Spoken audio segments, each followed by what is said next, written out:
what was the impetus for you to do this book? The story with him was that Logan's a young dad. Several years ago, he and his wife were deciding to have children. So he had gotten married, they were talking about having kids. He was like, well, what's the state of the world?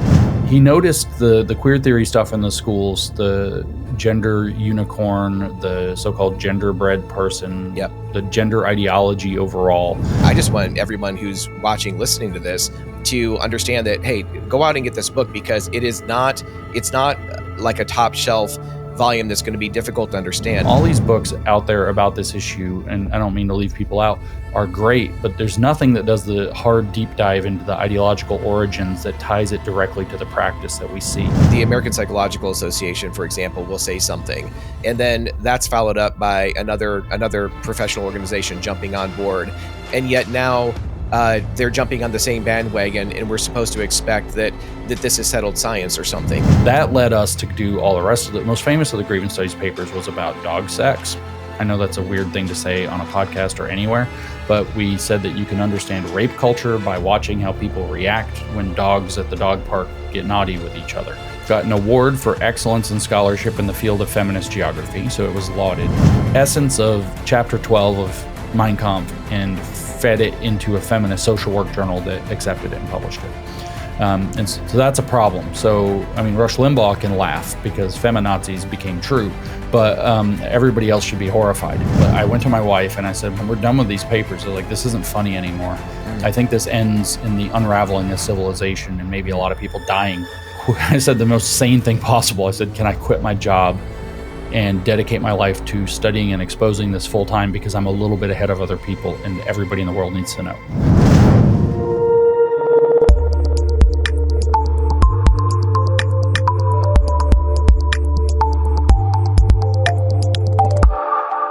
Hey, everybody. Thanks again for tuning in for another episode of the Love and Truth Network podcast. We're so glad that you're here, whether you're tuning in through LTN or through Transforming Congregations. Again, we appreciate you jumping into this episode.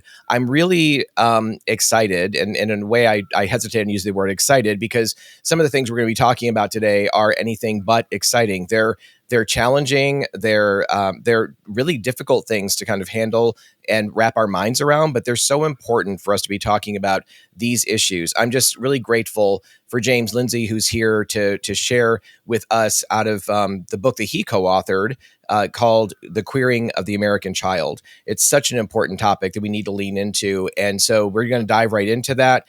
James, thanks so much for being here. Yeah, it's my pleasure. Thank you. Yeah, absolutely. So I was mentioning before we jumped on the recording here that I first saw you at an event, America Fest, Charlie Kirk, TPUSA event, probably several years ago. I think you might have been there, maybe it's 2 years ago, but you were doing a panel discussion. You were leading that discussion with someone who I consider a friend, Chloe Cole. We've spoken together on at a church in California a couple of years ago. Of course, she has an amazing story, and she's probably one of the most prominent national figures as someone who has once believed that she was a boy, went down that route, double mastectomy, cross-sex hormones, I think even puberty blockers, and then realized, I think at the age of 16 even, what kind of a horrible mistake have I made, and has shifted away from that, has become such a huge proponent for protecting children who have no capacity to make informed consent about the things that they're being asked or expected to make consent to. So anyway, really appreciate you sharing and doing the work that you did there on that panel discussion, but also the work that you've been doing in this space of really helping us understand what is going on. This is radically different. What you and I'll be talking about today is very different than the L, the G, and the B of the acronym, right? The LGBTQIA plus whatever. This is very different than what has morphed into the T. I mean, I feel like the T has, where it was once transgenderism, where it was once a something that was extremely rare and was also like a genuine, painful internal wrestling with feeling like I'm in the wrong body, gender dysphoria, etc. Where it was once that, as I've watched it, it seems to have ballooned into something much, much bigger, rapid onset gender dysphoria, which Abigail Schreier has written about in Irreversible Damage. But what you're talking about here, this queer theory, the queering of the American child, I think really helps us understand where these things have been conflated with intention. I think understand the difference, and so I would love for you just to kind of unpack, you and your co-author, Logan Lansing, put this book together. And I think Logan did tons of the research on this and developed it. What was the impetus for you to do this book?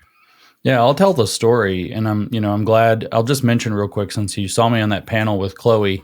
Honestly, how young she is. It must be that your timing is roughly right, because the first time I met Chloe was before that at a Heritage Foundation event, and I think, I'm not 100% certain, but I think she was still 17 when I met her. So. And she was already speaking out about her detransition. But that panel was for a film, if anybody's interested in seeing more, that Turning Point USA produced in conjunction with Daily Wire, called Identity Crisis.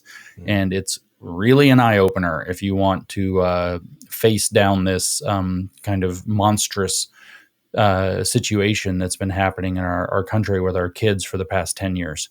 But yeah, so our motivations for the book, I'll tell you the story behind the queering of the American child. The story starts with, as you rightly identified with Logan, I was a Johnny-come-lately to this project. Logan had followed me and interacted with me some on social media, and had written a book previously called The Woke Warpath, that he tried to explain as best he could woke ideas. And he eventually reached out to me with the early manuscript of what has become The Queering of the American Child. It was about half the length it is now. It was a lot easier and fun to read. But it covered the issue really, really well. The story with him was that Logan's a young dad. I'm not positive how old he is. I don't think he's a super young man. He's, out of college, certainly. I'm guessing he's in his late 20s or maybe early 30s, but I might be wrong. But he's got 2 young children. And several years ago, he and his wife were deciding to have children. So he had gotten married. They were talking about having kids. He's kind of a very responsible and thoughtful person, as you might imagine. So he was like, well, what's the state of the world? He knew that this woke stuff was happening. He was aware of it, and he wanted to know what the state of it with schools would be. And I won't say too much about him in case he doesn't want me to, but he lives in a state with a lot of trouble with this woke stuff. Yes. We'll leave it at that. And so, as though people can't guess which one it is by his accent, but just to tease him a little. But he noticed the queer theory stuff in the schools, the gender unicorn, the so-called genderbread person, the gender ideology overall, and then knew, because of having read my work and doing his own research into the woke stuff, that it was rooted in queer theory, that he knew this was not an environment he wanted to bring his children into. And so he knew he needed to try to do something about it. And so what he did was started reading it. He started reading queer theory directly and queer education theory. He started with a lot of things that I had read, and then he quickly started to read other things that I had not read.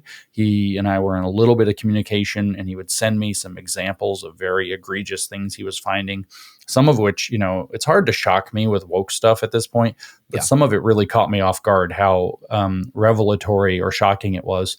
And he just laid this out, wrote a 30,000 word manuscript, sent it to me, said, I don't know what to do with it, but I would love if you look it over if you have the time, and give me any suggestions or corrections or whatever. And I was boarding a flight. I forget. I'm always boarding a flight. I was boarding a flight somewhere, and it was far, but I don't remember where I was going. So I had a lot of time. It was definitely that I was going to the West Coast somewhere. Or thereabouts. Possibly I was going to Phoenix for a Turning Point thing. That's actually very likely. And I got on this plane and I was flying, and I thought, you know what, to heck with it. I'll read it. And I opened up the file he sent me. I wasn't going to touch it. And I opened up, I was like, really? You're going to saddle me with this? And I opened up the file and I started to read it, and I was like, my gosh, this is wonderful. And then I'm reading, and I don't know, probably 10 pages in, I was thinking, my gosh, if I were to write a book about this subject, this is the book I would write, but somebody else wrote it. Holy cow. So I started to get very excited. I consumed it extremely rapidly. as fast as I could read it. I think I'd read most of it before I got to wherever I was flying. And I sent him a message and asked him what his intentions were. And he said he didn't know. He'd probably self-publish it or whatever. And I said, well, I don't want to encroach on you, but I would actually love to publish this through New Discourses. And I would actually also love to do it with you. I would like to join the project if you're amenable. And he was excited about it. And so we went into a collaboration from there. And I took the manuscript and sat with it for several weeks and wrote every suggestion I could think of that was appropriate, that wouldn't, go too far afield, sent it off to him. He thought, oh my gosh, one of my suggestions was that you need a whole extra chapter to explain the child psychology aspect of this. Yes. And so he went and had to do some reading for that. And he came back to me, and then we just hammered out the manuscript. I added to it. He added to it, and it ended up, he sent me 30,000. We published it at almost, I think it's like within 100 words of 60,000. Like it's really close to exactly 60,000 words. And so we doubled the length of it. And my motivation was that I've been studying this for a long time. I would have loved to have written a book about it. This is not the book that I would have written quite specifically, but more importantly, I cannot write the way that Logan writes. So the writing style in the book, if you read through it and you read the afterword, which was just me, you will tell there's a sharp difference in writing style between them. And that's because Logan made the entire book except the afterword readable. And I wrote the afterword, and good luck. It's a little heavy. It's a little higher brow and hard. His goal was, he has a dad like everybody. He wanted his dad, who didn't go to college, works a blue collar job. He wanted his dad to be able to read every paragraph of the book and understand it. And he just kept retooling it until he got it. So the motivations are there. He wanted to protect his kids, to make a dent in this issue, to get the information out that he had been learning reading this, because not that many people who disagree with it ever bother to read it. And I have the same motivations. I don't have, my kids aren't skin in the game, but I had the concern about getting the information out, that I've read this, that it's horrible, and that we need this. All of the books, Abigail Schreyer's is great, Lisa Lippman is great. All these books out there about this issue, and I don't mean to leave people out, are great, but there's nothing that does the hard deep dive into the ideological origins that ties it directly to the practice that we see. No, I so agree completely. I loved Abigail's book. And of course, really, Abigail's book is kind of built, I think, quite a bit on the work that Lisa Lippman did, right? I mean, yeah, that's right. So much of that. And so by the way, I wasn't even aware that what is Lisa Lippman's book? Do you recall that off the top of your head? I actually don't know. I just know she's the one responsible for rapid onset gender dysphoria as a concept. Discovering that, naming that. Abigail did a great job reporting on that. I've met Lisa actually and listened to her talk a couple of times. She's actually phenomenal. Yeah. But I don't know actually if she has a book. There's another book that is Miriam Grossman that I think I was thinking of, that's Lost in Translation. Got it. Yes. Also fantastic. Yeah. Miriam Grossman is amazing. I was listening to somebody a couple of years ago, just as a sidebar rabbit trail. I'm always going off on those, who I was sitting in on this presentation, and the guy actually put Miriam Grossman in the same league as the extreme leftists or queer theory people, and I'm like, wait a minute, what are you talking about? She doesn't belong there. She's with us. I mean, she's writing phenomenal stuff on this. I read her book years ago called "You're Teaching My Child What," talking about sex education in the public school and et cetera.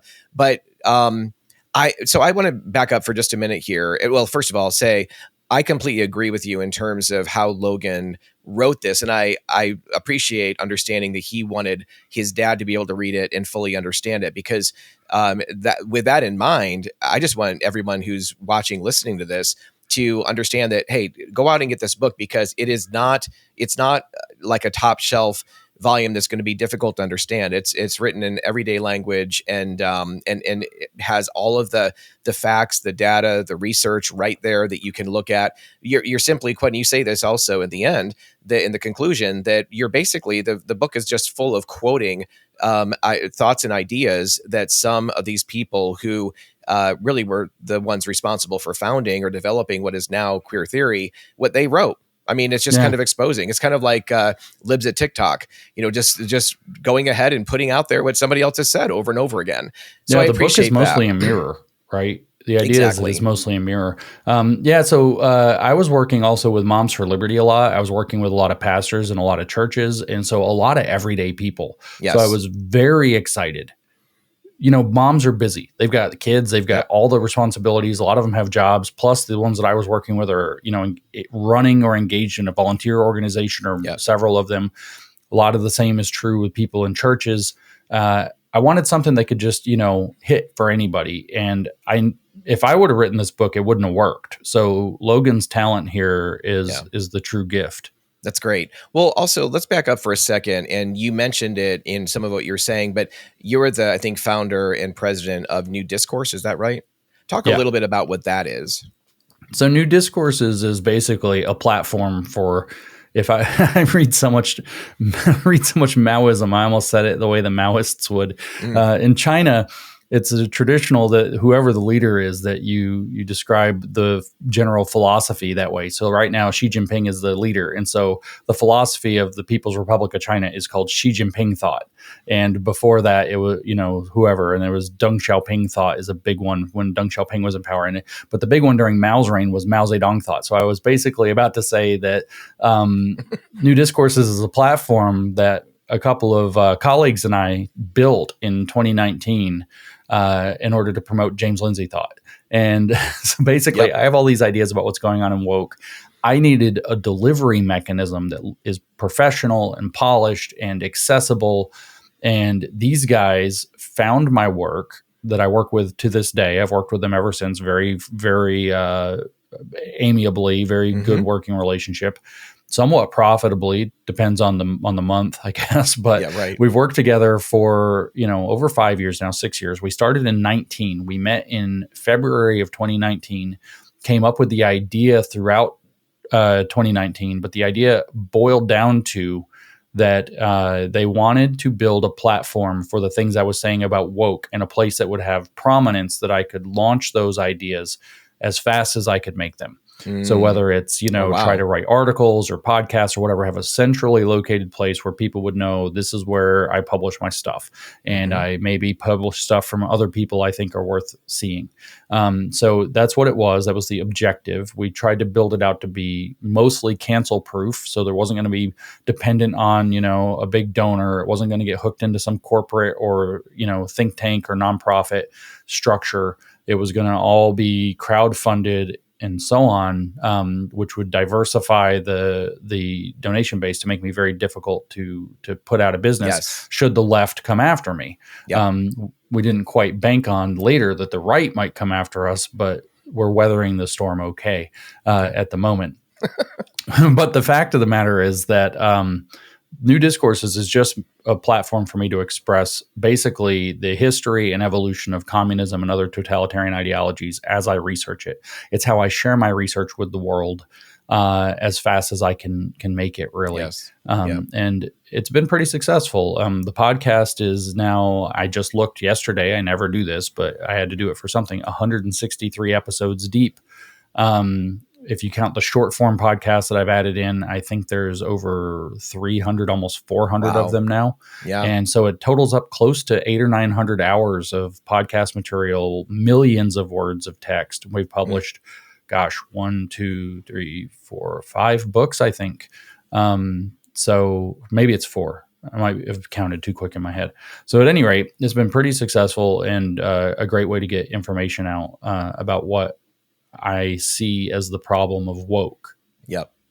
Well, and I after reading the book, I looked up your podcast and saved that as a favorites and keep going back there over and over again and just going back through. It really is so incredibly helpful. I'd encourage our audience to do that as well. The thing I want to mention so our audience, those that have been following us for a while, are used to all of our guests starting off and sharing their story, their faith journey. And so one of the things I just want to mention here is that the way that you would describe, and correct me in any way you want to, but kind of describe where you're at is not as a Christian or, but really an agnostic, but who is incredibly faith friendly. I know your book is endorsed by a number of pastors. The queer theory, the queering of the American child is endorsed by a number of pastors. You've been at a number of churches, I believe, as well.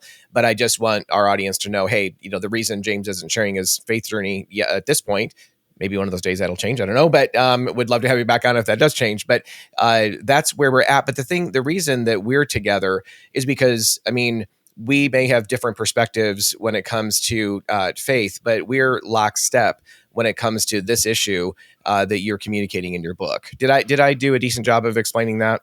Yeah, that's true. I Okay. mean, so Charlie Kirk he says he's working on me. He's a friend of mine and has been for years.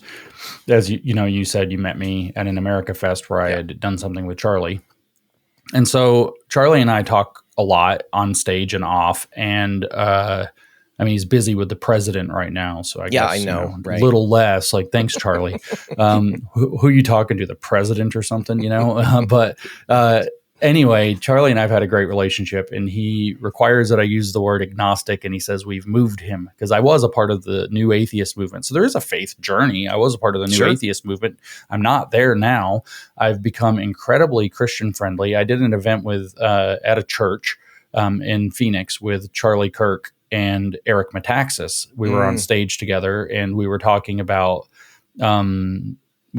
courage, actually, and I gave a discussion based off of, several biblical things. Of course, faith without works is dead, that courage is the bridge between faith and works. And that's why faith without works is dead. And that's why every Christian, to be truly Christian, must actually be courageous, right? Courage is a necessary component of the Christian worldview. And so I gave this whole speech about it, and Eric Metaxas is sitting there. We're on a couch on a big stage in a huge mega church with thousands of people watching us. And I give this whole layout, and Eric Metaxas just says, I think he's converted and won't admit it. And so I recently did a podcast also, since it's about the faith journey, people will want to hear. I did a podcast when I was in London at the ARC convention, Jordan Peterson's ARC, Alliance for Responsible Citizenship. I did a podcast with Justin Brierley, who is pretty famous for bringing Christian apologists together with non-believers and having them discuss or debate. And he brought me together with Bethel McGrew. That's Tim McGrew's daughter, Christian philosopher, actually one of my best friends at this point. I love Tim. We're wonderful friends. One of the smartest and most kind and thoughtful men I know. And I sat down with those two, and what I explained is that the position I'm in now is that I've decided that Christianity is anthropologically true. A lot of Christians will hear that as a cop-out, but that means when you read the Bible and it tells you, how you should understand situations or relate to situations both in society and in individual life, it's right because it's at least anthropologically true. And, Bethel argued, well, if it's anthropologically true, you have to ask yourself, why? Why is this kind of transcendent book anthropologically true? And she said to keep pulling the string, but so I'm not exactly, Christian resistant or anything like that. And I do turn to scripture actually very frequently now to try to make sense of various things. So well, it is a journey. The journey has occurred. So maybe that's a good talk later that we can have. Again. Yeah, that's right. And I just think about every single person that shared their story on our podcast.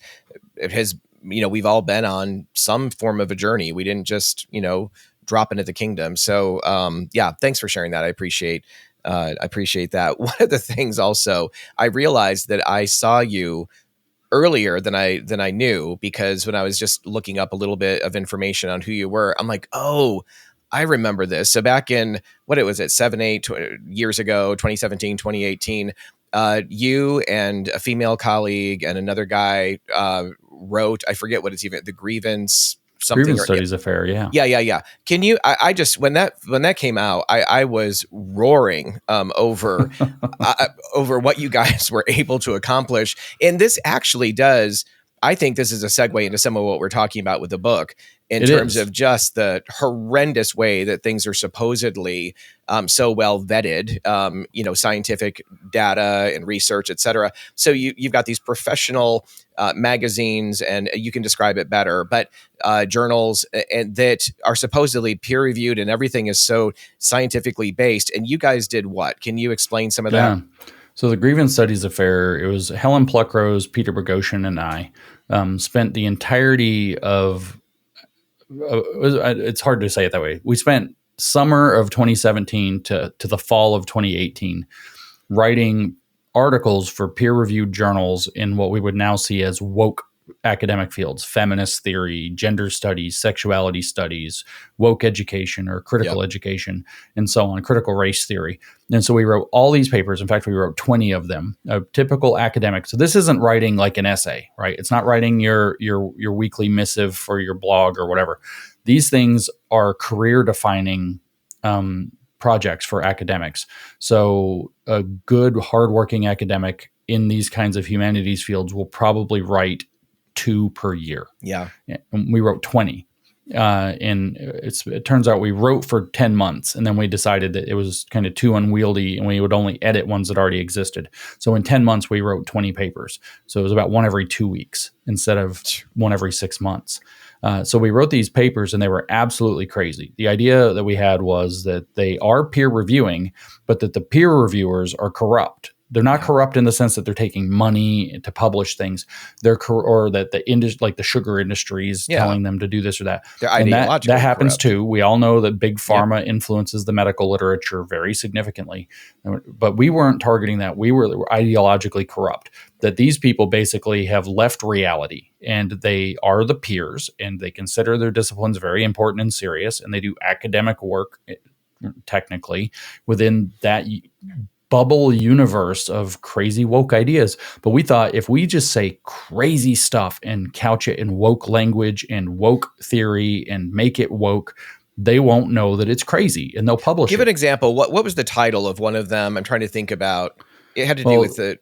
Yeah, it was like the titles penis varies. or something. What was that one? Just so there was a trial balloon paper we did to see if this would work before we started. So we actually did this at the end of 16 and early 17, and that was called The Conceptual Penis as a Social Construct. There you go. And the thesis of that paper was that penises are socially constructed. They're not real, and they cause all of our problems because they make men like macho, and especially they cause climate change because they lead men to want to rape the environment and all of this crazy stuff.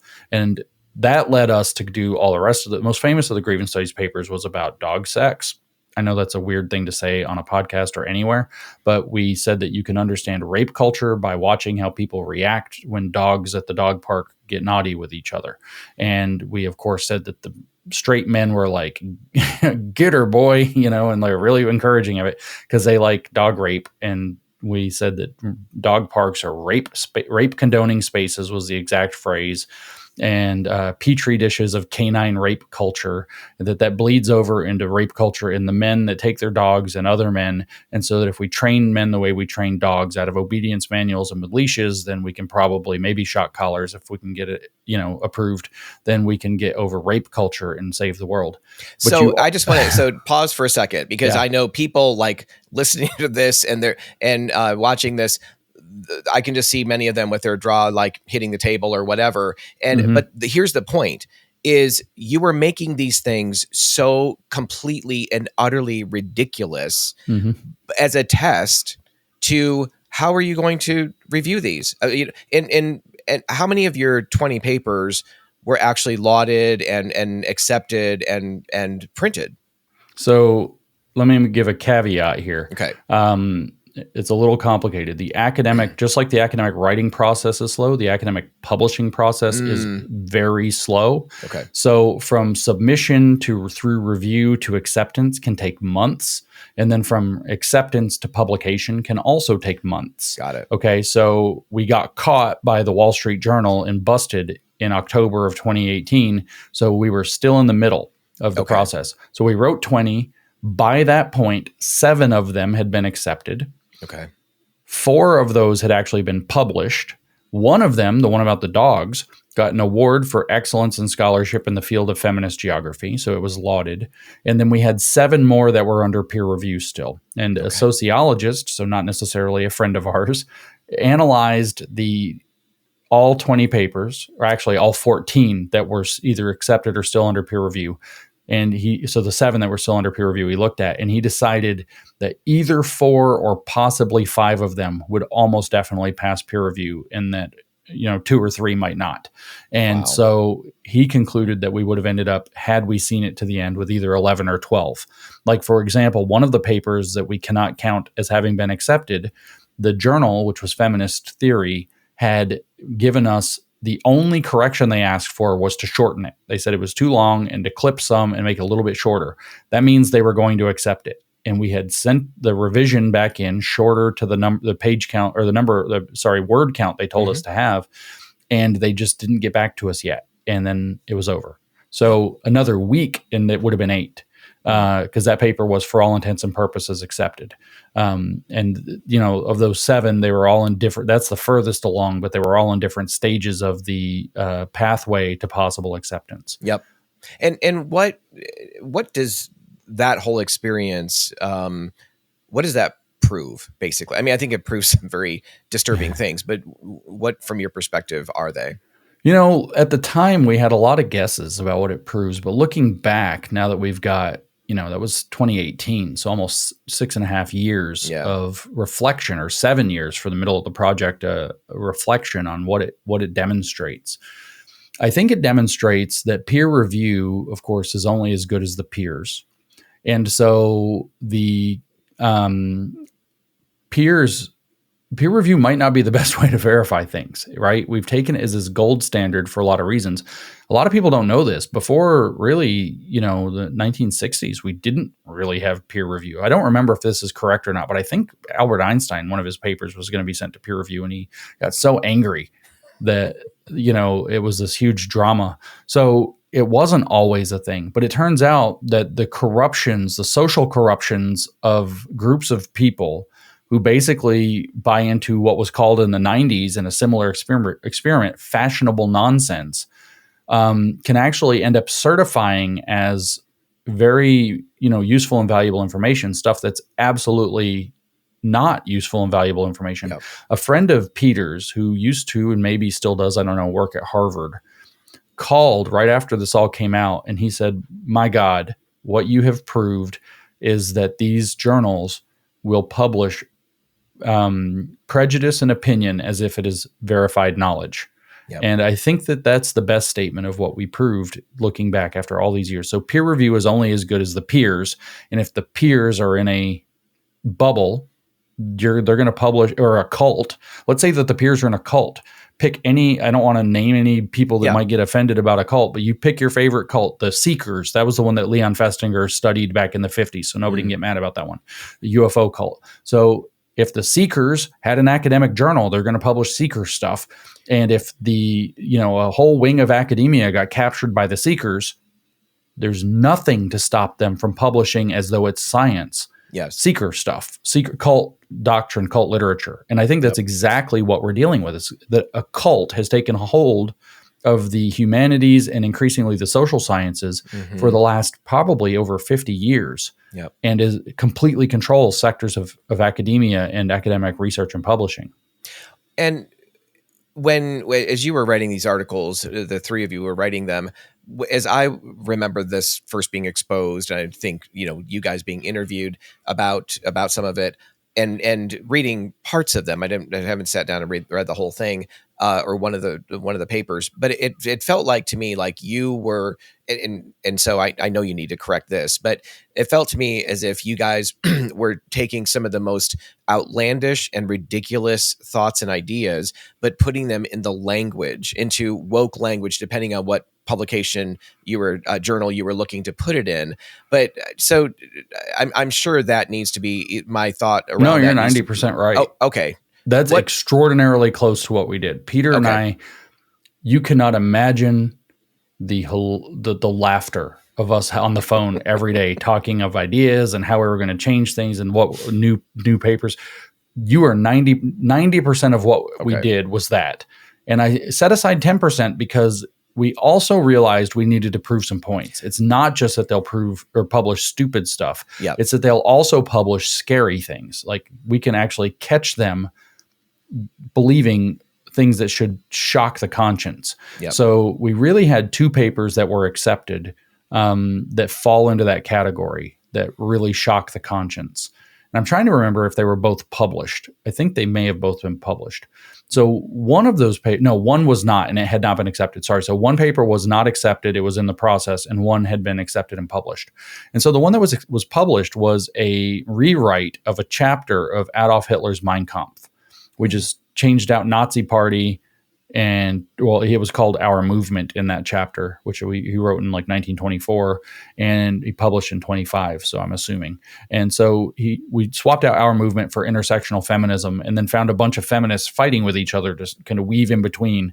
And we changed the language a lot so it wouldn't hit a like plagiarism catcher in case they ran it through one.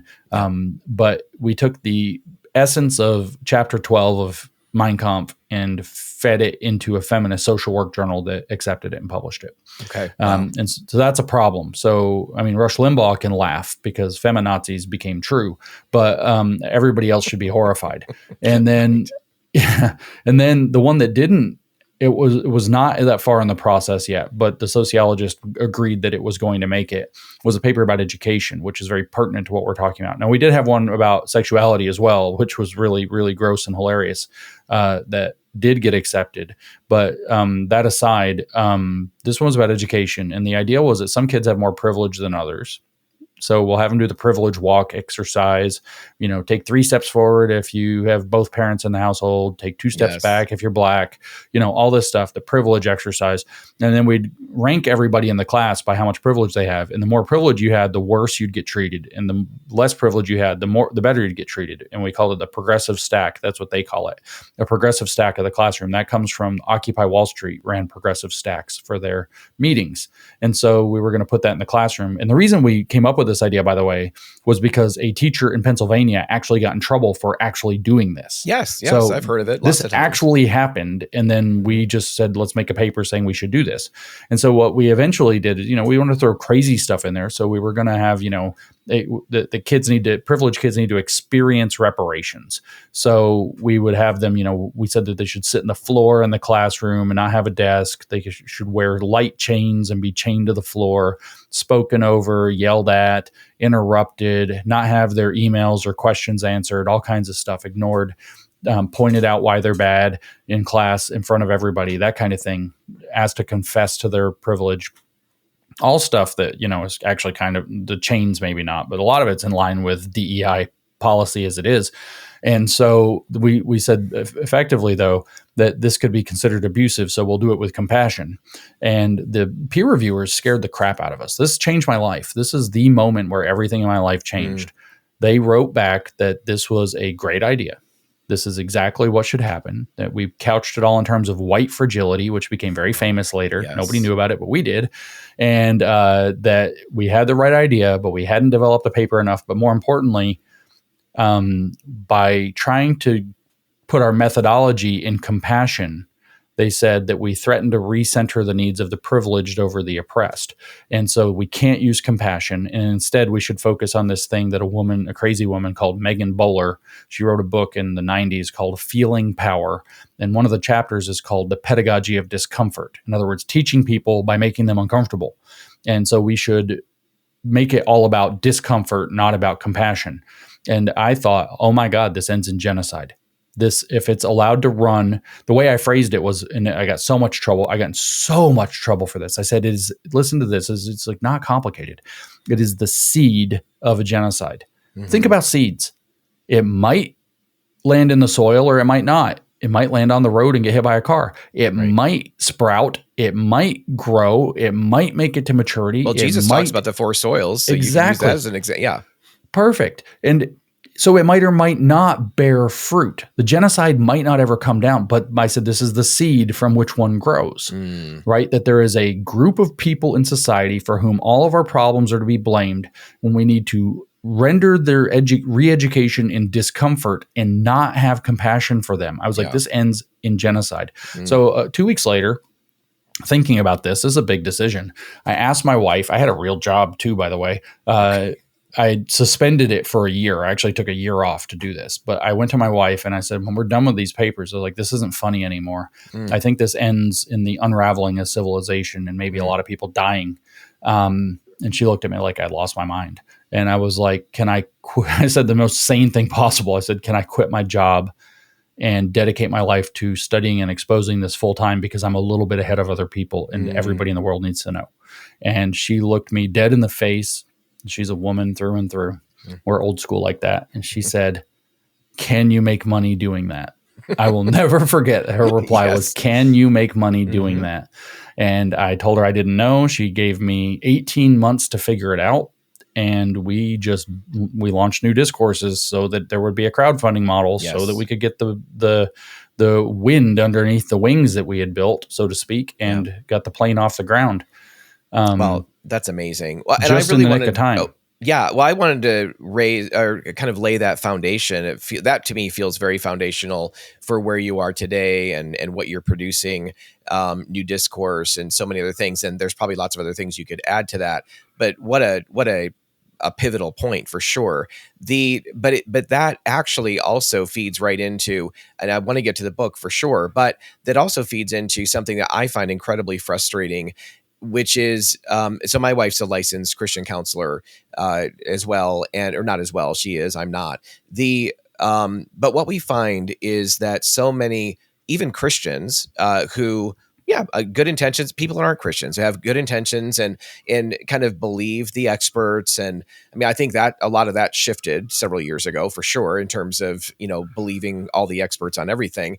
But what we found is that the APA puts, the American Psychological Association, for example, will say something, and then that's followed up by another professional organization jumping on board, and then another and another and another. And then what we hear is, well, you've got 10 or 12 of these professional organizations all saying fill in the blank, whatever that is, that this is bad or this is good. And or that a man can become a woman can become a man, all this kinds of stuff, disagreeing with biology. And it's not that they've all done their own research, it's just that somebody came out with something, and it's this circular passing along of this information that may have gone through a kind of peer review that you just described that is total crap, and yet now they're jumping on the same bandwagon, and we're supposed to expect that this is settled science or something that can't be disagreed with. I may not be saying that terribly well. No, that's so exactly right. There's some like nuances to how it's worse than you actually said, but that's basically the point. And that's why this is such an emergency, that our academic endeavors, our research endeavors, are so corrupted by woke stuff. It's like our main body of researchers, and then select portion of our professionals, but not all of them, have joined a cult. And their goal is to allow cult material to filter out into the wider world. And what happens, let's say, at the APA, right? Let's just take it for example. There are tens or hundreds, I don't remember for that one specifically, thousands of professionals that the APA represents, right? The American Psychological Association represents probably hundreds of thousands, maybe millions, but at least tens of thousands of psychologists and psychiatrists. I think they have different associations, actually, besides the point. So they represent a whole bunch of people. A relatively small slice of the membership of that organization is in this cult. They have joined the cult. They're all in the cult. Now, here's the problem with the cult, because people don't understand how this works. It's actually way simpler than people think, and it's actually easier to fix than a lot of people think. The problem with this cult is this cult requires you to be an activist. It is by definition that you have to be an activist on the part of the cult. Your job. There are papers out there saying that you have to be a virus to spread. You yourself become the virus to spread the cult ideology. Okay. That was a paper from ASU called Women's Studies as a Virus. That's literally the title of the paper. I'm not exaggerating this.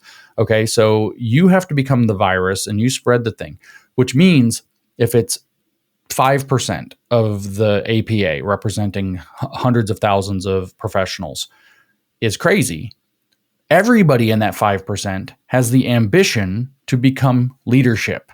And the leadership is only tens of people, or the people who control policy is only tens of people, right? And so this was the case, for example, I don't know the APA, but I do know a little bit about this with the Endocrine Society, with the trans issue. So the Endocrine Society is the one for endocrinologists. It's a professional association.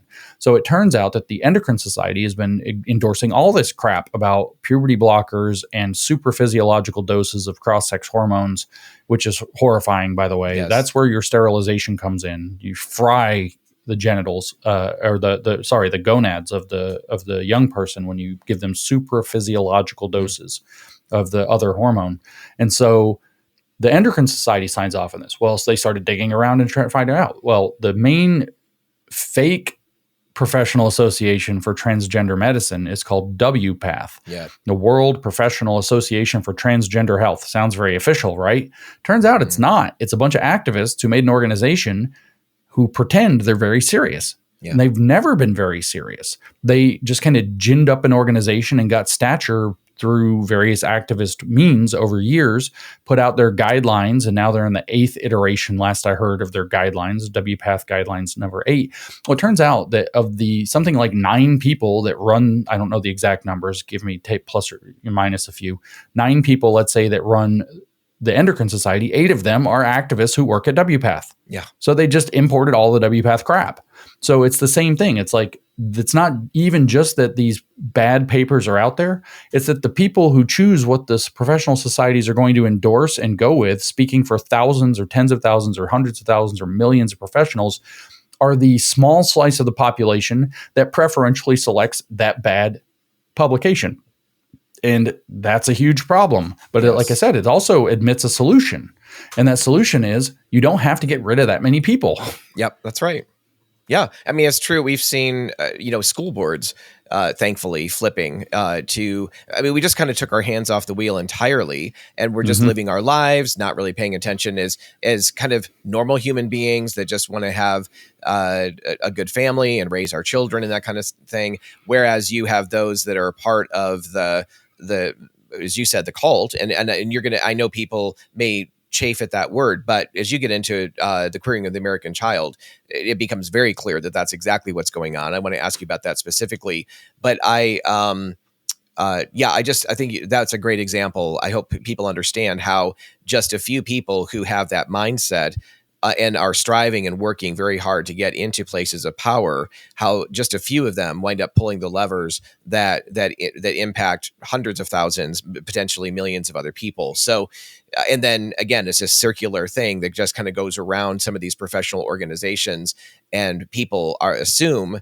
that it's all research based within each organization. And that's just not the case at all, especially around these issues around sexuality and gender and that kind of thing. So James, I would love for you to kind of unpack, I guess, talk a little bit about like what is queer theory? How can you explain that? Queer theory is the most destructive thing, honestly. And I said this on stage with Charlie. I said that at America Fest one year, I actually, sitting with Charlie, he was like, let's talk about critical race theory, James. And I said, no, I don't want to talk about critical race theory again. Critical race theory is old news. This might have been in 22, right? So it's been a while. George Floyd died in 20. And we had that whole thing. And I was like, critical race theory is bad, but what comes next, what's happening now is worse. And it's queer theory. And what I said is queer theory opens the gates to hell. Yeah. Okay. So it is the idea that sounds extreme. Let me start, I guess, by saying queer, the word queer, the Q in LGBTQ, which used to be questioning, but then it became queer. Yeah. The Q in LGBTQ, it refers not to a form of identity. It is a political stance. It's very important to recognize that, because lesbian is not, whatever you think about homosexuality, lesbian is not a political stance, right? Gay is not a political stance. You can be political about it, but it's not intrinsically a political stance. Bisexual, not a political stance. Right. Trans, I think there's a lot of confusion going on there that's very tragic and sometimes scary. Not a political stance, right? Sometimes it's sexual fetish, sometimes it's tragedy. Not a political stance. Any one of these can be used politically, but they're not inherently themselves. Q is inherently, by definition, political. So the term queer comes out of the field called queer theory, which came out of sex-positive radical feminism from the 70s and 80s. There was a big war in radical feminism that nobody in the real world paid attention to in the 70s and 80s. It was between the sex-positive types and the sex-negative types. The sex-negative types are the ones that you usually imagine when you think of feminists, where everything's rape and everything's terrible. The sex-positive ones are, no, sex is liberatory, sex is good, blah, blah, blah, sexual liberation, more of this. And in fact, they're intrinsically tied up with the what we would have called gay activists at the time, but not even civil rights oriented type gay activists, the weirdos, the pedophiles, the perverts, I mean, literally, it's in their writing from the 80s that's who they were teaming up with and using those words. I mean, I think of Kinsey and John Money, and I mean, Kinsey and John Money are relevant, but I'm thinking of Gail Rubin, Yeah. to a degree, Judith Butler. But I have a guy that I'm trying to think of his name now. I got the title of his book. I've quoted him so many times, that wrote the definition of queer. The title of the book is Saint Foucault, toward a gay hagiography, and on page 62. So I do have a memory for some stuff. The paragraph where he defines queer starts this way: unlike gay identity. So it's not the same thing. It's something different. And he says, I'm not going to give you the academic purely, but what he says is that gay identity is rooted in something real. He doesn't say what it is. He just says that he calls it positive homosexual object choice. So homosexuality is real. Unlike that, he says, queer theory isn't. Well, I can just actually, I have it. I can actually just read it if I can find it again real quick. But it's not rooted in anything stable at all. Nothing. And so let me get to the page. Unlike gay identity, which though deliberately proclaimed in an act of affirmation, is nonetheless rooted in positive fact of homosexual object choice, queer identity need not be grounded in any positive truth or in any stable reality. It's been a little while since I've talked about this because I could rattle off this whole paragraph from memory before. As the very word, I've been spending all my time studying Hitler now instead of this stuff. One great thing to another. As the very word implies, queer does not name some natural kind, so therefore it's not an identity, or refer to some determinate object. It acquires its meaning from its oppositional relation to the norm. Queer is by definition whatever is at odds with the normal, the legitimate, and the dominant. So it's in opposition to normalcy and legitimacy. There is nothing, he says, in particular to which it necessarily refers. It is an identity without an essence. Queer demarcates not a positivity, in other words, something real in life, but a positionality. That's a political position with respect to the normative. In other words, what we think is normal and how people are supposed to be. A positionality that is not restricted to lesbians and gay men, but is in fact, and this is, I think, very important, and I usually don't stress this part enough, a positionality, a political position that is not restricted to lesbians and gay men, but is in fact available to anyone who is, and here's the kicker, who is or feels marginalized because of his or her sexual practices. So it's related to sexual activity. Yep. And if you think that you're a weirdo and feel marginalized by society because you think you're a weirdo and you decide to stand up against that defiantly, you're queer. This is a political position. It is not an identity. There are no queer people. There are no queer children at all. It is a political identity. It's a political stance. It is people saying this is how you need to be normal and you saying absolutely not with regard to sex. And so I think that what I'm about to say, I think I read this in Abigail Schreier's book, Irreversible Damage. I believe it was there, but I'd read a story about a teenage girl who got caught up and lost in this world of confusion around gender and all this kind of thing. And through the influence of school and others in her life, unbeknownst to her parents, she just became more and more dark, went really in this downward spiral. She started doing a lot of stuff on social media. That was also, and I remember Chloe Cole talking about that being a big problem for her as well. And she winds up in some of these chat rooms or what have you. And of course, our chat rooms for teenagers, kids are full of pedophiles, representing themselves as children or peers. But she wound up getting connected with some of these guys. And I think even she realized at some point that these were men, or this one guy in particular was a guy. And he's asking her to send him nude pictures of herself as, again, an underage individual. And And I think that if I recall correctly, I think there's a period of time where some of this was going on, but then she pulled back from that, decided not to do that. And then he accused her. My whole point is this. When she wouldn't send him pictures, he reached back to her and just said, "Oh, so you're shaming me." So what you just described actually is in the world of queer theory, the man who is being refused is actually the victim, as opposed to the child who's refusing to send him something. Is that correct? Yeah, that's why I said that queer theory opens the gates to hell. Yes. So a phrase that I've been using lately, I've been studying cults as I have been for years and years and years, but I've been studying them again for a variety of reasons right now. And there's a great book by a guy named Robert Lifton who studied the prisoners being thrown out of China when Mao first took power in the 1950s. And he was in Hong Kong at the time studying these guys. And he wrote this book called Thought Reform and the Psychology of Totalism, a study of brainwashing in China. And so Lifton talks about how the way that the kind of Chinese communist environment operated created a pair of cult behaviors. And he called them the cult of confession and the cult of enthusiasm. So you have this need to confess your sins against, you're not, whatever the ideology was. So in DEI, it would be somebody says, "Isn't that racist?" And you have to confess how you were secretly racist and didn't know it. And so this is called it's called criticism and self-criticism. And it was used to brainwash people into believing the ideology. And the queer theory, what you just described, is actually a aspect of exactly that behavior. The pervert, the groomer in your story was in fact trying to morally shame, accuse of a crime, this minor, of kink shaming, to which she was supposed to confess. And that's the cult of confession. And cult of enthusiasm is where, we're all going to transform the world with communism. Let's go. Worked hard 3 years to get socialism, or whatever. And they'd get all worked up and they'd all have big, manic episodes toward Mao and all of this crap.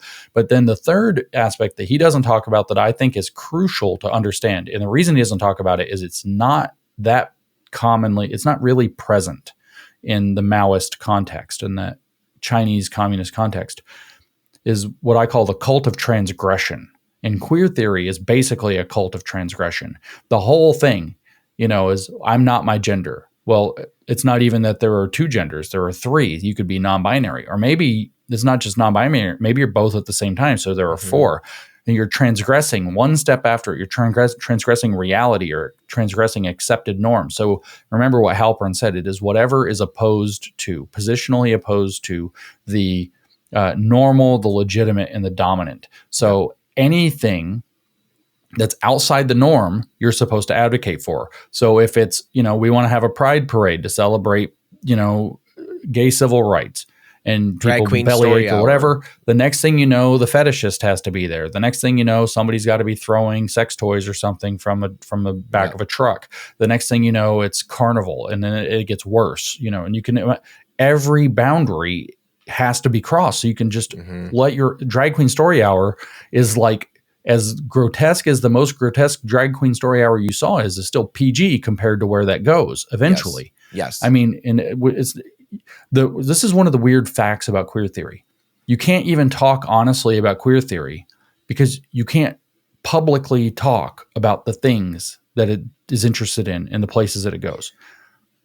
That's right. You can't talk about how it's so opposed to limiting principles or boundaries that it gets so depraved that normal, healthy human beings will stop talking. They will hold back from talking about the realities of it. Yep. And what you're talking about is so much worse even than what I'm about to say, but I've seen over and over again, I think many people have, where the cry and the scream to maintain pornographic literature in school libraries that go into all kinds of graphic detail. The moment that a student or a parent brings a book in to read before the school board, they want to shut everything down. Like, I mean, we can't bear to hear. And of course, the issue is we don't want everybody else hearing what's actually in these books, but they're fine for being in our students' libraries. So and what you're talking about just a moment ago is far, far worse than that. But that's so simple. If you can't bear for someone to read this at a school board meeting, what what on earth is it doing in our students' libraries? That's right. That's exactly right. And that's why that's such a powerful technique, actually, to have gone and actually read that to them publicly. And it happens. The FCC won't allow it. So if it's recorded, they have to shut it down. It's unbelievable. Or if it's broadcast, I should say. Right. Well, one of the things I hear a lot of, and I imagine you do too, I hear from a lot of people, and I've felt this way as well. I almost feel ignorant in that, even though I swim in these waters all the time, is what the genuine question that people are asking and still asking, like, why would they do this to kids? Like, why? Okay, so adults, they can make their own minds up. It's not good. It's not healthy from a faith perspective or Christian worldview perspective. It's sinful. It's this or that. But even outside of Christianity, there's things you can look at and think, this is just not good and generally for society or what have you. And people will ask, well, gosh, we're just completely confounded as to why they would do this to children, because it's really robbing children of their innocence. But your book really opened up my eyes to queer theory's perspective on childhood innocence. Yeah, that's the point. The point is to get rid of childhood innocence. They believe childhood innocence, at best, they think it's a privileged position some kids get, and because of bad circumstances, other kids don't get. At worst, they think it's a construct that's designed, and I'm not joking, this sounds insane. This sounds insane. Mm-hmm. Let me just preface that. Yes. Their belief, intrinsic belief, they honest to God believe this, they say it, is that everyone is born queer, but society straightens them out. And so childhood innocence is a construct that's made to preserve the environment of the child so that their natural inborn queer tendencies will be straightened out before they become adults. That's what they believe it is. That childhood innocence is a conspiracy to keep kids from coming out as queer activists. And it's like, it boggles the mind. But why do they go after kids? They're soft targets. They're susceptible. No adult sitting on, 40. You're not going to go up to a 45-year-old man who's got anything going on in his life and tell him there's 37 genders. And he's going to be like, yeah, you're probably right. Mm-hmm. Like you aren't going to find any, right? But you're going to get kids by getting them to color rainbow flags and all this. I don't know if you know what the color of the straight flag is. It's gray. I saw, yes. It's stripes of different colors of gray. Mm-hmm. So like what kid, when they're all coloring the flag that represents them, who wants to be the gray flag, right? Mm-hmm. It's so manipulative, but kids are a soft audience. Kids are also easily manipulable, but they can actually, I think one of the main reasons is they can actually break kids. And then there's the reason that you already actually brought up with that story about the groomer, which is that the people who have by and large who would create queer theory? Disordered people who are disordered. Arguably the real father of queer theory is Michel Foucault, Saint Foucault being David Halperin's defining book, lionizing this guy, actually going beyond lionizing, calling him a saint, canonizing him. Right. And so the idea is for Foucault is he was a pedophile, he was a BDSM, he was very violent sex, very big group sex, like lots of gross things. Very famously known for this, died of AIDS. What a surprise. And so this guy is the forefather of all this. What did he want? He wanted to be able to do his practices with no trouble, and B, no judgment. He wanted this to be, and he wanted to recruit people to come in. So the guy you talked about in the story, who was, by the way, doing the cult of transgression thing, right? Transgress, send me naked pictures. Transgress. I need, probably something more lewd. Make it more graphic. More graphic. Wait, I'm uncomfortable. I don't want to do it. You're kink shaming, right? So the point with the cult of transgression is you can't stop or go backwards, because then you're going to get accused of not being along with the transgressive program, and you're the one who's at fault. Well, individuals like that are the ones who've cooked up queer theory, and you can just see that it's a rationalization for their set of pathologies to allow them to be able to, in this case, destabilize young people in order to move them into a position where they're more fertile ground for whatever else. Now, a lot of it's not sexual grooming. I don't want to give that impression. A lot of it is political, ideological grooming. They want activists who are going to go out and do activist things, mostly for Marxist agendas. And that's an extremely important aspect of why they target children, because they can, this is a little subtle, but children, let's go to Matt Walsh. What is a woman, right? Mm-hmm. Matt Walsh can have the credit for that because of the movie and whatever. That's fantastic. But It turns out that goes back to a feminist named Simone de Beauvoir, who wrote a book in 1949 called The Second Sex that defined the radical feminism ever since. And we don't have to get into the details of it, but the basic concept of her book was asking, what is a woman? And her answer was, one is not born but becomes woman. It's not even a socially determined process. It is a individual liberation from social processes in biology. And so this becomes the definition of feminist thinking about women. And womanhood is the question, what is a woman? And what do you do with that? Okay, so you ask, Marsha Blackburn, my senator, asks Ketanji Brown Jackson in her Supreme Court Senate confirmation hearing, what is a woman? And of course, the hilarity of this is that Ketanji Brown Jackson is a woman. And but not a biologist. But what she says is that she can't answer because she's not a biologist, right? Now, it turns out that the left showed their hand big time there because they celebrated her reply. But actually, Miss Brown Jackson gave a transphobia there. She did a transphobia. Biology has nothing to do with transgender.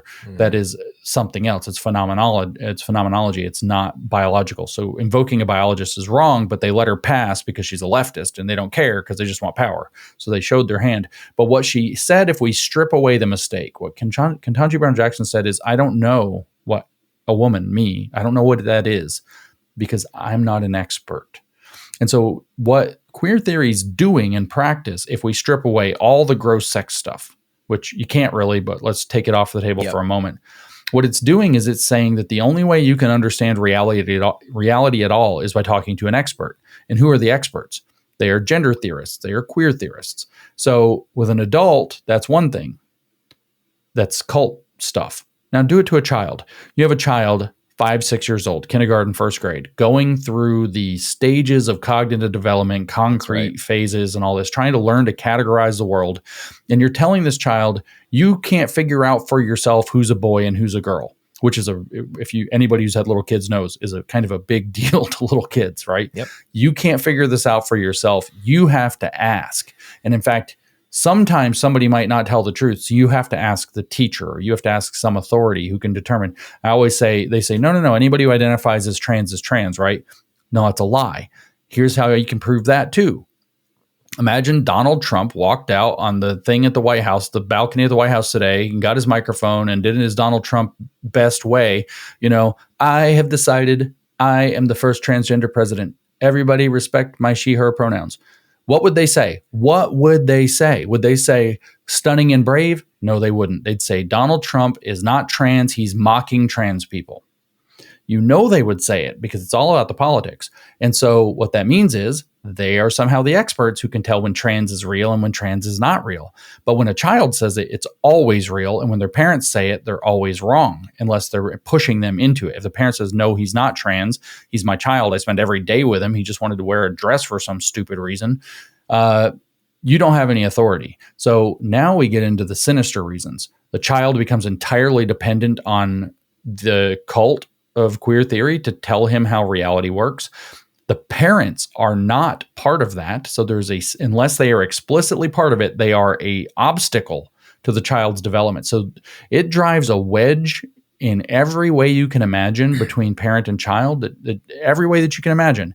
The child is estranged from their parents because they're told your parents probably won't understand this. If the parents try to stop it, then they're the bad guy. We can go down the list. And then, of course, this is famously being encoded in law all over the country. Colorado this week was a big deal with this particular issue, but California, Washington, Oregon, all these other states, every time I do the list of states, it's like half of them. The ones that all the people in the other states get upset I didn't mention their plight, but it's in most of the Democrat states have passed these kinds of laws. They call them trans or LGBTQ sanctuary laws or whatever. But what they allow you to do is weaponize the apparatus of the state to separate the child from the parents if they don't go on to the affirming direction, which means you have the capacity for the cult to start basically snatching children. Yes. Yeah. Well, Jeff Younger did a podcast with us a couple months ago, and certainly that's what he's experienced, right? I mean, it's just horrendous. And he's not the only one. I mean, there are so many more that we don't even know about because it's become more commonplace. And the other thing, James, that just occurred to me as you were talking about just a moment ago, is that the other evidence of this is that detransitioners are great evidence of this. The moment that someone starts to question, wait a minute, I'm not sure this is the best thing for me. I'm not sure that I am as soon as that comes out, like, they are blasted and kicked to the curb faster than anything, and rejected. Right. So so it only goes in one direction. The other thing only in one direction. They've even made it worse than that. They've co-opted detransition now. So now it is it's just part of your gender journey. Remember, we were talking about a faith journey earlier because this is a cult religion. Your gender journey never stops. So if you're detransitioning, you're not actually detransitioning. You're male to female, back to male. It's all just part of the journey of selfhood. There you go. They've tried to co-opt it. Yep. It's just another way of being queer. The first reaction was rejection, but then if you can actually make it part of the overall queer narrative, all the better, in a sense. Right. If you can interpret it through the rejection of normalcy and legitimacy, even better. Yeah. Well, and there may be people who are listening or watching this who feel like, okay, guys, I hear what you're saying. It's a concerning issue, but it's such a like it isn't happening in my school. It's not happening. And what I want to say is, yes, it is happening in your school. I mean, I think there may be some schools, and it's not because you're off in the middle of nowhere. I go to schools all the time, or not schools. I go to tiny areas in remote parts of the country and speak in churches, and I hear from parents and even from young people who talk about furries in their tiny little country school, public school. And it's not just, it's even moving from public school. Sometimes this stuff is happening kind of underground within even Christian schools. So it's not just in Western countries, by the way. It's in every UNESCO country. I talked to a man from Kenya that's having to deal with it. They're trying to face it now in some of the Asian countries. It's everywhere, basically, except like Russia, China, and the Islamic countries. Right.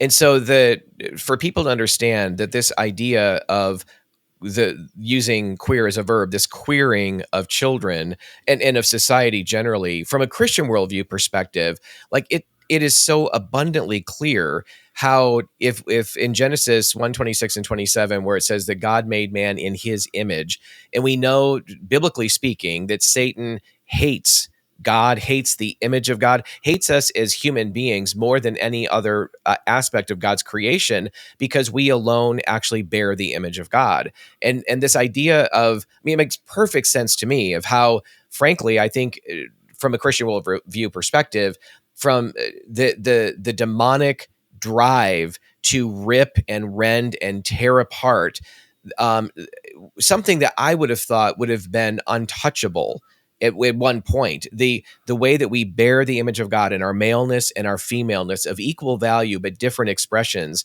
of his image.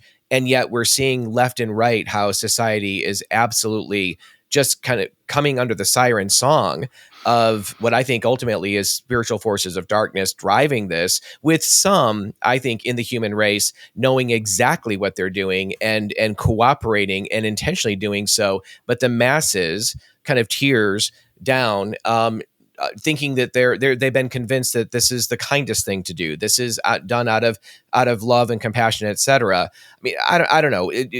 That worldview is not necessarily your worldview, James, but what? It's close enough. Yeah. So how would you kind of describe that? Summarize it. Basically the exact same thing, right? It does matter to people believe in God, but for what I'm about to say, it doesn't. We're male and female. If you believe it's because God made us that way, that's perfectly fine. And if you believe it's just the state of affairs by brute fact, it's like we arrived on the scene somewhere in the middle of the story, and we don't know why we're boys and girls, but we are. And it turns out that's true for basically every other animal too. So we're like, this seems to be a pretty solid fact of how this works, this whole sexual reproduction thing. Mm-hmm. My biologist friends have explained to me why you don't have any situation where you have an animal with three sexes and it's all this complicated stuff. But anyway, which I guess theoretically could have been possible, but whatever, we don't ever see it. And so here we are. This is a brute fact. the idea of coming in and sowing confusion into that, Yes. part of it is what I just said, is that it grants the people doing this control, or it satisfies some other need. Some of these people are groomers. Some of these people are, like you said, cynical players that get the political aspect. Some of them are making money off of it, hand over fist. Yes. The amount of money involved in this process is insane. Then you have a lot of very disordered people who I think in many cases are very wealthy, that are very significant funders of a lot of the initiatives that are doing this, who are, I'm just going to be very clear and blunt, I suppose. There is a category of men in the transgender universe that are what are called autogynephiles. That is a very fancy word. It is a sexual fetish about being attracted to the image of yourself as a woman.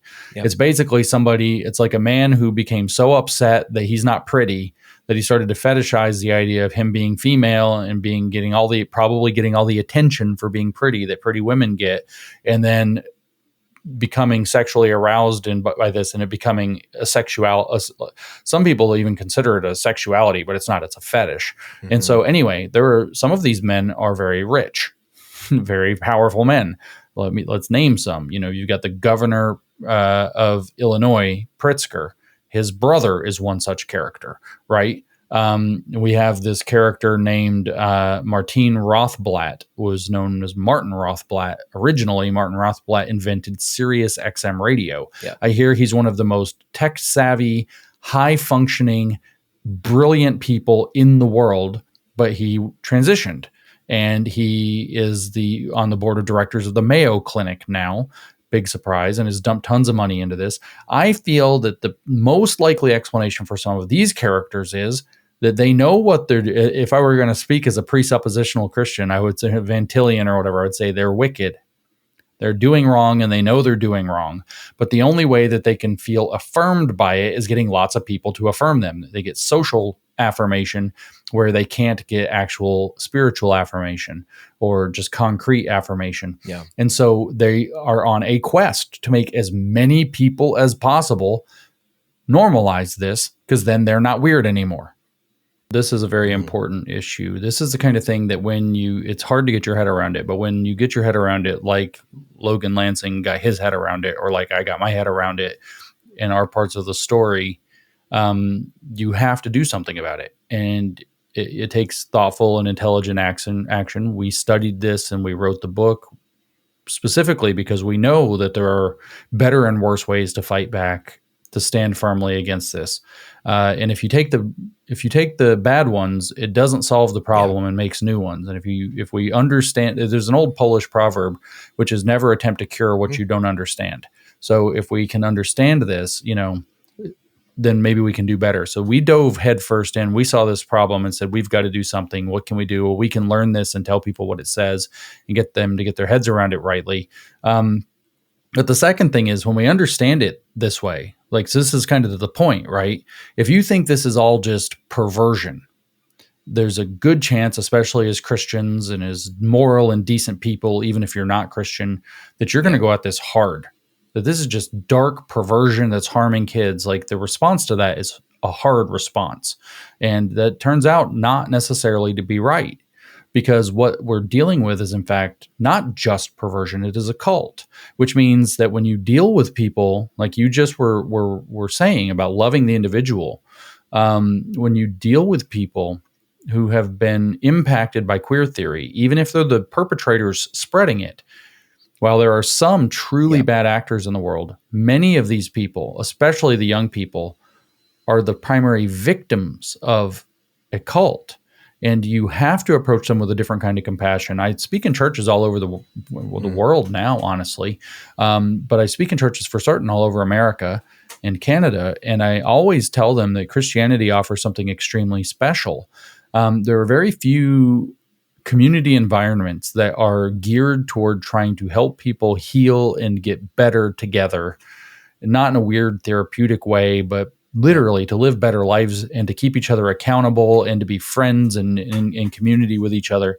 Christianity does that wonderfully. And the message at the heart of Christianity is, and in a way, I don't want to, make it stupid, but it's, we all mess up. We're all sinners. We all mess up. but that doesn't have to define Yes. you. You have the opportunity to repent. The repentance is necessary. But on the other side of repentance is renewal, and within the community, forgiveness, and within the self, forgiveness of yourself for the errors that you made. And so there's this constant offer. Like, the way that you get people to come to your church isn't that you go outside with a Bible and a stick and you hit them until they come in the door. The way that you get people to come into your church is you meet them for coffee, or you see them and you say, "Hey, I go to whatever church. I would love it if you came with us on Sunday sometime. Would you like to?"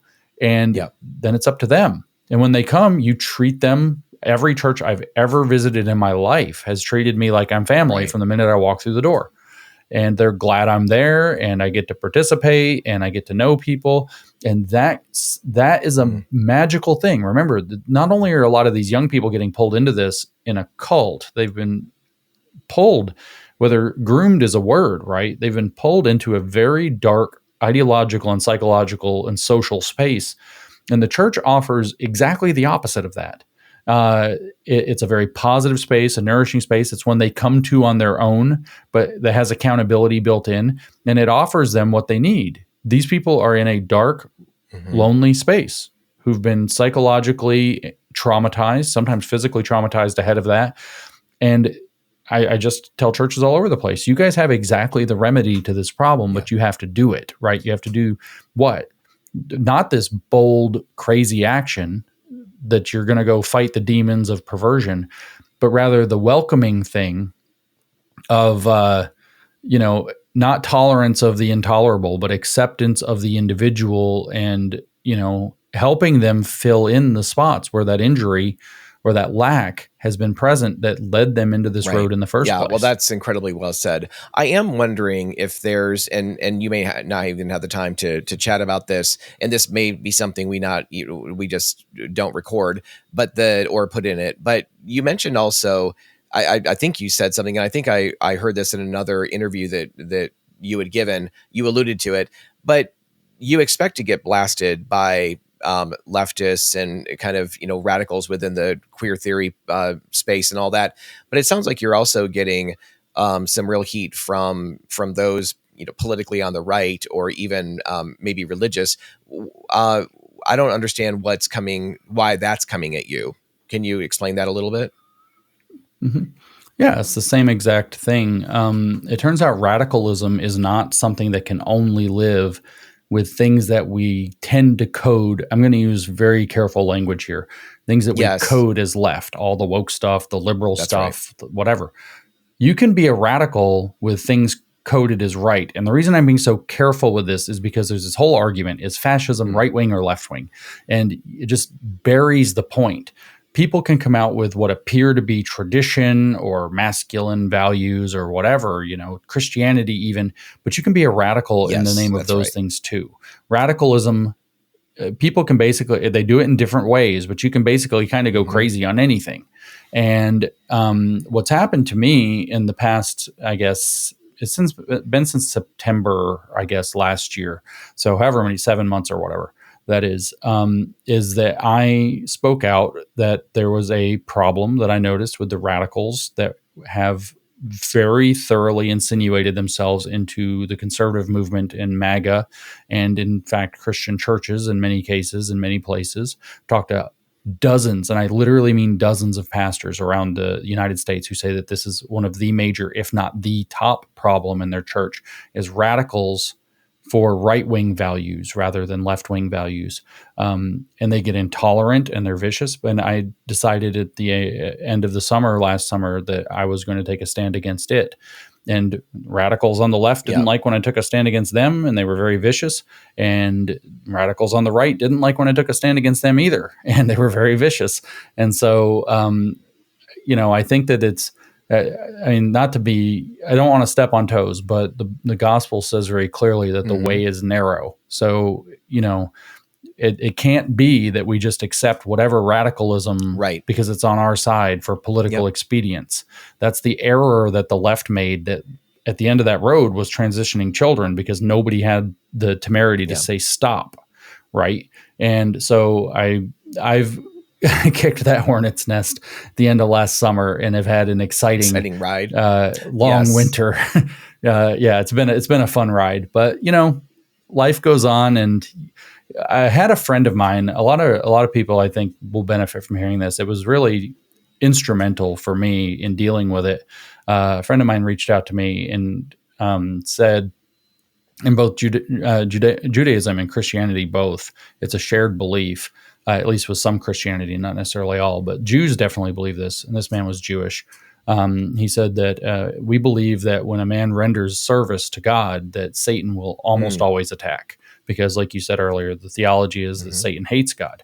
So if you do a service for the good, for God, then Satan will attack. And where is Satan's dominion? He said, well, it's in the world. So that means your finances, your reputation, that kind of stuff is going to get under attack. It's going to get destroyed. And what we believe is what he told me is that God watches to see if your faith wavers. And I, responded properly to that with like, dang it. Because you hear it and you have to live up to it, right? You can't walk away from that. So I've just tried to stay true. Yep. To speak the truth as best I can say it, be honest, don't go after people unnecessarily or who aren't, doing something. Always offer the olive branch and the bridge back home if they want to give up their radicalism and come back to earth. And I think the sun's coming back up. Well, I agree with you on so many levels. I'm wondering, and then we'll wrap up with this, but I think it's so key. Like it's I would imagine for those who have a more, when I say left, yes, I suppose politically, but I mean socially, when it comes to matters of faith or not, or what, I mean, I think when you're in that camp, it's hard to see those within your camp who are radical, just as within the right, again, with all of those things in mind, not just politically, it's hard to understand. Well, for example, I mean, Westboro Baptist, I don't even know if you're familiar with who those folks are, but oh my gosh, I mean, talk about the opposite of anything that a genuine Christian wants to be, is that where they're out screaming at people for being fags and queers and celebrating their deaths and I mean, horrendous stuff, and calling themselves Christians in church, at funerals and things. But those, I think that's pretty obvious to most of us as evangelical Christians. But what are some of the things that you're seeing kind of picked up to coincide with maybe Christianity or with a quote unquote right perspective, to the right perspective, that you see as radical or unhealthy that you spoke about? Sure. There are a number of veins to this. And I'll tell you what I actually did too, to really get the opprobrium on me. It's kind of funny. There's some different veins to this. Within the kind of Christian sphere in particular, there is a broad and very poorly defined, I wouldn't even call it fully a movement because it's not organized enough, but we'll say movement called Christian nationalism. That's been kind of a hot topic lately. Not all people who believe they're Christian nationalists are espousing anything radical or crazy. But some people who espouse Christian nationalism are espousing things that are radical and crazy. Some of them are using it quite demonstrably as a code word for white nationalism. Some of them are advocating pretty openly for a Christian theocracy, that we get rid of the Constitution and install a Christian theocracy with a high sovereign called the Christian Prince, who's above the president and everything else. Wow, that's news to me, that one. And of course, well, that's in the book called The Case for Christian Nationalism. Got it. By Stephen Wolfe. So I consider him to be one of these radicals. And, there are everybody knows that there have been very radical views, whether they're theocratic, whether they're dominionist, in various theological schools. So there are radicals in that camp, and it's their way or the highway. That's really what we need. What does radical mean? Roots. It means we're going to tear up the existing roots and put in new ones, and it's our way or the highway. There's a post-liberal movement. They're not necessarily Christian or not, but they think that liberalism, the American political system, failed. So it'd be better to call them, rather than post-liberal, to be more clear, like with a small r, post-republican. The government system of classically liberal countries is called republicanism. And that's where, Benjamin Franklin famously said that our government was going to be, after it was constituted, a republic, if we can keep it. Okay, so it's believing in a constitutional republic.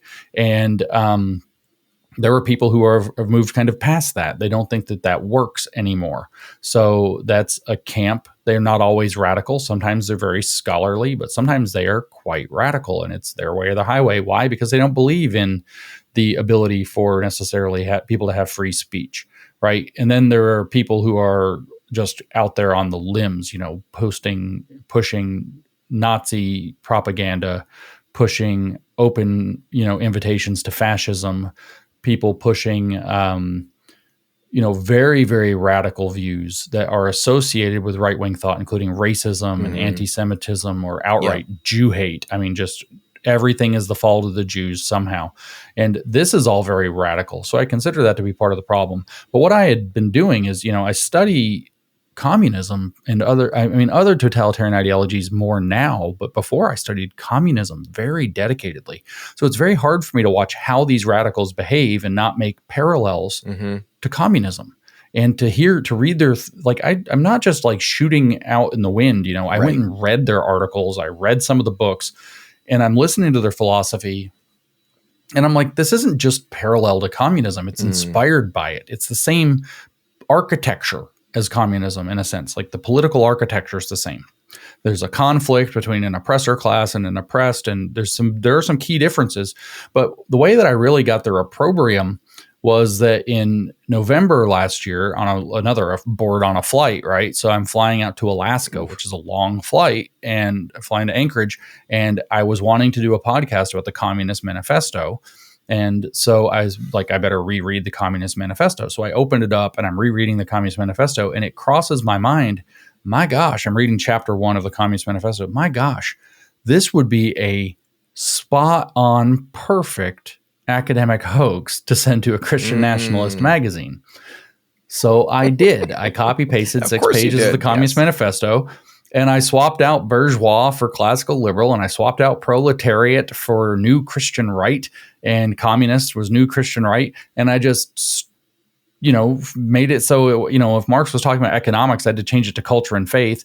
And it was so obvious what I had done that when it got published, one of the comments that one of their readers left was, "Hey, you guys, you published the Communist Manifesto, right?"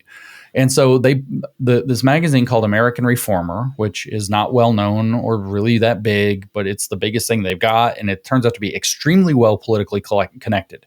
It's connected politically to this thing called the Center for Baptist Leadership. That's got deep ties into the Heritage Foundation, deep ties running into the White House through Paula White's Faith Commission. There are deep ties going on here to very important, powerful things. And it turns out American Reformer was a pretty good target. So I send them this based off of where I got the ideas for how to change it was I'd read 2 or 3 articles on their page about what they believe, like other articles they published. So I just kind of regurgitated that as Communist Manifesto, and they published it. And that was December 3rd when I came public and announced that this had happened. And boy, did I have a bad December and January as a result. So these guys who thought it was really funny when I sent Mein Kampf to feminists did not think it was funny at all when I sent the Communist Manifesto to Christian nationalists. Yeah. Oh, they ate it up. They didn't just eat it up. What academia did was they pretended it didn't happen. What these guys did was they came out on the day I published it and were like, yes, we do agree. Marx had good analysis. We use critical theory. We're postmodern. These are supposedly conservatives and Christians. They're embracing critical theory. They're embracing Marxist analysis and postmodernism. And I thought, my gosh, I didn't think they were going to do that. And for whatever reason, the broader conservative or MAGA movement, the kind of political, social, cultural object, didn't like it. They thought this potato is too hot, and they just pulled back away from me. Meanwhile, the radicals went after me. I mean, the whole thing, everything you would expect from Antifa, doxed, family harassed, publishing my address and phone numbers, like everything you can imagine. They did it. They went completely bonkers, harassed me online, sent me the most gross pictures of things, like hundreds and thousands of them a day, things like where they found pictures of my family members and digitally edited them so they're horrible, like just and this unbelievable is on the torture. quote unquote right. Yep. From the right. Well, so I'm imagining that I haven't gone through all of your 180 plus podcast episodes, and then there's more short form. Do you have content on your podcast regarding what we're talking about right now? Okay. I do. I did one podcast where I actually read one of the foundational articles on the American Reformer that led me to think this, and it was titled. I don't remember what my podcast was titled, but it was the article was, is there really a woke right? Because the term that I had used was woke right. I think that's what they got the maddest about, was that I called them woke because they're acting like the woke. So I called them woke, and then they acted like the woke to prove that they're not woke, which didn't work out so well. But yeah, I called it the hoax that broke the conservative internet, and Communist Manifesto for Christian nationalists. And so there are materials both in podcast form and in written form about this. And the article that I submitted to American Reformer is still up under my name. So you can look. I have one article on American Reformer, and they added an editor's note saying we agree with this. Okay. Well, James, thank you so much for joining us. I just want to encourage our listeners, viewers, to go out and search your material. I'm going to be looking at it now from more of a perspective of, I want to learn that where I would have a blind spot in more of this, more conservative space, I guess, to some of the things going on that are unhealthy. I want to know where things are unhealthy so I can speak into that as well and educate myself and others about those things. So I encourage other people to do that too. But James, thanks so much for being with us for this episode. We so appreciate the time you've just invested with us in our Transforming Congregations podcast. To join us for future podcasts, dial into transformingcongregations.org/podcast, and we look forward to seeing you in a future podcast.